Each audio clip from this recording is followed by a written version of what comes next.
Good morning student. कैसे हैं आप सभी लोग? उम्मीद करते हैं आप सभी लोग अच्छे होंगे। आप सभी लोगों के लिए एक सवाल है। कक्षा 10 का वास्तविक संख्या से दर्शाइए कि 5 - √3 एक अपरिमेय संख्या है। तो इसको हम लोगों को सिद्ध कर देना है। 5 - √3 एक अपरिमेय संख्या है।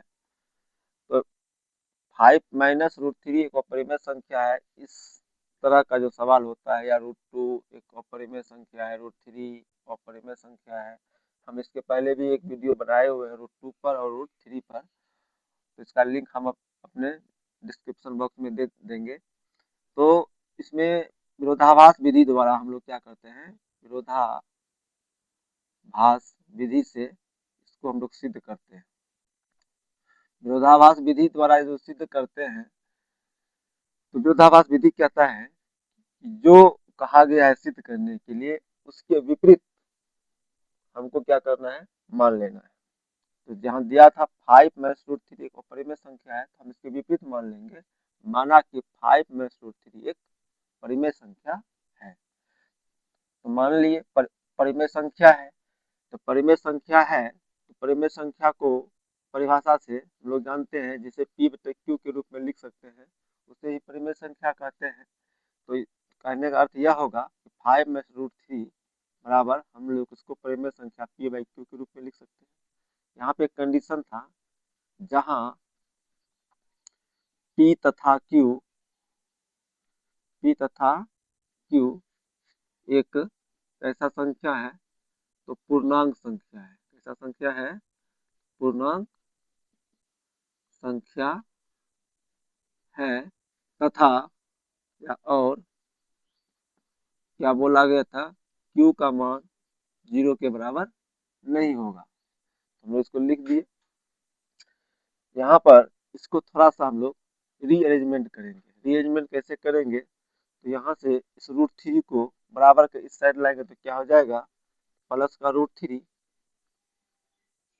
इक्वल टू 5 माइनस के P/Q। जिस प्रकार से हम लोग रैखिक समीकरण को हल करते हैं, उस प्रकार से यहाँ पे हम लोग इसको थोड़ा सा अरेंज कर लिए। अब करने के बाद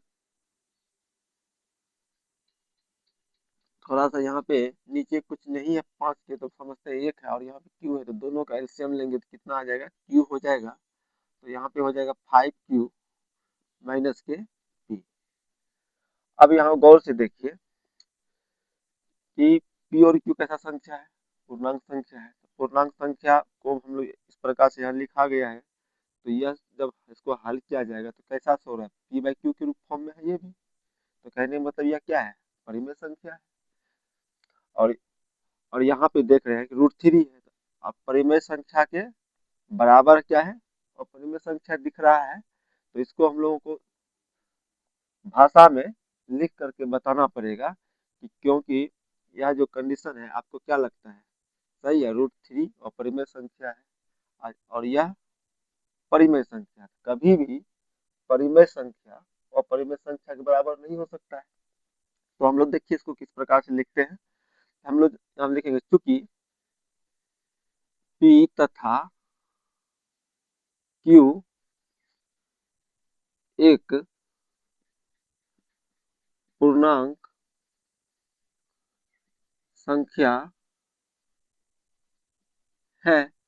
जब पूर्णांक संख्या है, इसलिए 5Q माइनस के P/Q एक क्या होगा, परिमेय संख्या है। परिमेय संख्या परिमेय संख्या है। परिमेय संख्या है, तो इसके अनुसार जब यह परिमेय संख्या, यह √3 इसके बराबर है, तो √3 भी एक क्या होगा, परिमेय संख्या होगा। परिमेय संख्या होगा। या कैसे लिखे, यहाँ पे देख रहे हैं, यह परिमेय संख्या है और इसके यह बराबर है, इसलिए होगा। लेकिन लेकिन हम जानते हैं हम लेकिन हम जानते हैं कि √3 एक अपरिमेय संख्या है।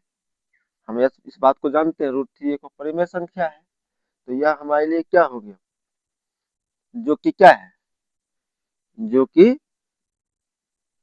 विरोधाभास है, विरोधाभास है। मतलब हम लोग यहाँ से देख के लिखे या इसको हम लोग पहले बता दिए कि कैसा संख्या है, तो परिमेय संख्या है।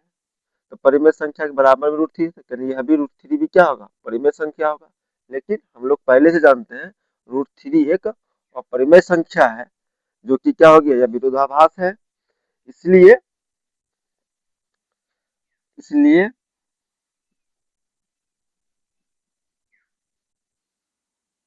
हमारी मान्यता हमारी मान्यता या हमारा मानना क्या था, हमारी मान्यता क्या है, गलत है। हमारी मान्यता गलत है। हमारी मान्यता, हम क्या माने थे, परिमेय संख्या है।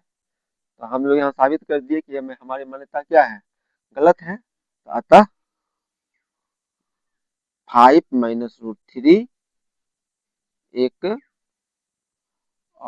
एक क्या है, कैसा संख्या है, अपरिमेय संख्या है, अपरिमेय संख्या है। तो इस प्रकार से हम लोगों को इस सवाल को सिद्ध करना है कि 5 माइनस √3 एक अपरिमेय संख्या है। तो इस यहाँ पे आपको एग्जाम में प्लस चिन्ह भी रह सकता है, 5 प्लस √3। तो हम √2, √3 और 5 माइनस √3 तीनों वीडियो बना दिए हैं। उम्मीद है कि इन्हीं तीनों में से कोई एक सवाल आ जाए। थोड़ा बहुत चेंजिंग होगा तो यहाँ पे माइनस की जगह प्लस रहेगा। आप लोग इसको अच्छे से 2-3 बार प्रैक्टिस कर लीजिएगा, ताकि आप एग्जाम में इस प्रकार से इसको बना सकिए। यदि आपको यह मेरा वीडियो अच्छा लगा तो अपने दोस्तों के पास शेयर करें। यदि आप हमारे चैनल पर नए हैं तो चैनल को सब्सक्राइब करें। धन्यवाद।